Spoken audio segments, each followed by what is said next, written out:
Back in the year 2000, around 1.6 billion people globally lived without electricity. And we know that about one-third of them were located in sub-Saharan Africa. Motivated by the so-called Millennium Development Goals and more recently by the Sustainable Development Goal number 7, which aims at ensuring universal access to affordable energy for all by the year 2030, many governments across Africa deployed billions of dollars to improve the infrastructure and to expand grid coverage. As a result, we've seen that over the past 15 years, the energy access rate has been increasing from about 50–55% to 60–67%.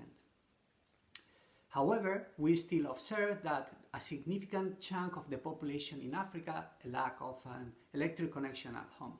In fact, according to the World Bank, as of 2018, around 600 million people in sub-Saharan Africa do not have electricity at home, and many of them, around 700 plus, are still projected to require it by the year 2040. What are the causes that create this mismatch between the demand of electric connection and the supply of electricity?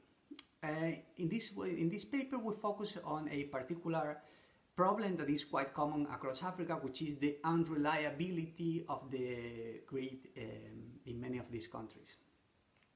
In fact, we see that in the typical country in sub-Saharan Africa, there are about 500 hours of outages per hour on average in a typical year. And if you operate a business there, you should expect around 6 to 9 outages per month. So we ask the question, if you systematically observe that there are a lot of outages in the grid, are you going to buy, as a household, are you going to buy an electricity connection? How likely is for you to purchase one? So to answer this question, we use survey data from over 14,000 households in Kenya, all over the country. And based on the data that they report on the average blackouts per week, we create a map of blackouts at the neighborhood level, and we ask the question, okay, if you live in a neighborhood that experiences a lot of outages on a weekly basis, how likely is for you to purchase an electric connection for your house?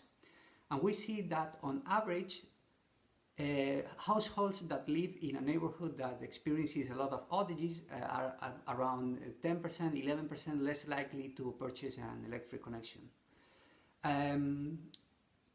This is like a lower bound, and we are saying this because after using matching, that is, after using some matching techniques that allows us to compare households that are very similar but that live in neighborhoods highly exposed to outages and not exposed to outages at all, this percentage increases a little bit. In fact, we see that after doing matching, this percentage increases to about 15%. On top of that, we see, okay, we check the following question. If you have an electric connection but you live in an unreliable neighborhood, how likely is for you to purchase a refrigerator or a television? These are basic appliances for a person that lives in the developed world, but it's not that common to have one if you live, let's say, in Kenya, or if you live in any other country in sub-Saharan Africa. So what we observe in the data is that if you live in a neighborhood that experiences a lot of outages, you're up to 33% less likely to purchase a refrigerator in comparison to those that live in neighborhoods that do not experience outages at all. For the television case, this percentage is actually higher. We see that it goes up to 55%.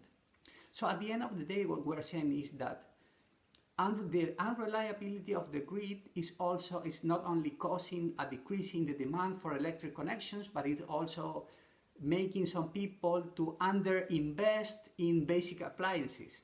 That is, underinvest in refrigerators, which are directly linked to food safety, and underinvestment in television, which are also directly linked with social awareness and the empowering of women.